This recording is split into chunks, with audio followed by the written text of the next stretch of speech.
আমাদের এই সংগঠনটাকে, জাতীয় ছাত্র শক্তিটাকে বাংলাদেশের প্রত্যেকটা জেলা, উপজেলা, ইউনিয়ন, ওয়ার্ডে নিয়ে যেতে হবে।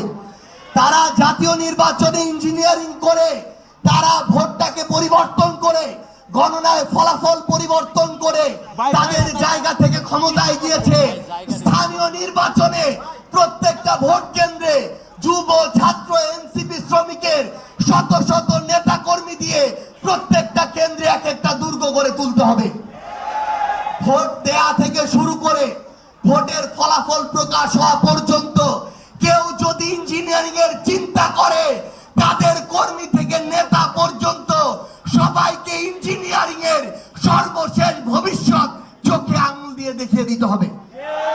আপনাদেরকে শুধু আহ্বান করব, আমাদের এই মুক্তির লড়াইটা কঠিন হয়ে যাচ্ছে, কিন্তু এটা অসম্ভব নয়। এই অসম্ভবকে আমাদের যে কোনো মূল্যে বাংলাদেশের জন্য, মানুষের জন্য সম্ভবের দিকে নিয়ে যেতে হবে। আপনাদেরকে সাংগঠনিক জায়গা থেকে শুধু দুইটি আহ্বান।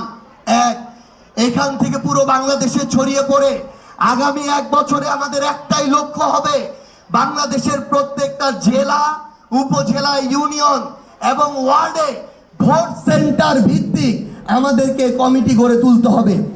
অন্তত 101 জনের ছাত্রর একটা ফোর্স বাংলাদেশের প্রত্যেকটা ভোট সেন্টার কেন্দ্রিক থাকতে হবে। একইভাবে যুব এনসিপিরও থাকতে হবে। এবং আরেকটি অনুরোধ করে শেষ করব, সেটা হচ্ছে আমাদের নিজেদের মধ্যকার বোঝাপড়া তৈরি করতে হবে। আমরা যদি নিজেরাই নিজেদেরকে বিভিন্ন ছোটখাটো মনোমালিন্য আর বিভাজনের কারণে একে অন্যের প্রতিপক্ষ হিসেবে দাঁড় করাই, তাহলে আমাদের নিজেদেরকে সংকটময় পরিস্থিতিতে পড়ার জন্য অন্য কাউকে লাগবে না, নিজেরাই নিজেদেরকে সংকটের মধ্যে ফেলে দিব। কিন্তু আমরা সেটা কি করব? আমরা কি সেটা করব?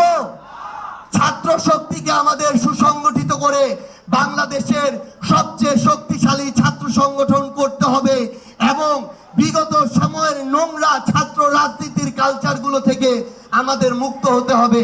সর্বশেষ উদাহরণটা দিয়ে শেষ করব। আজকে তারেক রহমান বইমেলার উদ্বোধন করতে গিয়েছেন।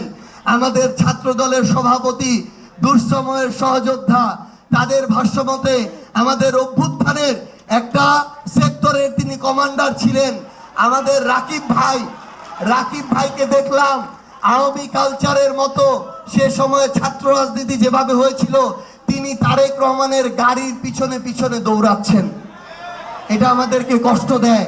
তার নেতৃত্বে বাংলাদেশের লক্ষ লক্ষ ছাত্ররা রয়েছে, তিনি যদি নেতার পিছনে এইভাবে দৌড়ান, এই কালচার তো আমরা আওয়ামী লীগের সময় এইভাবে দৌড়াতে দেখি নাই।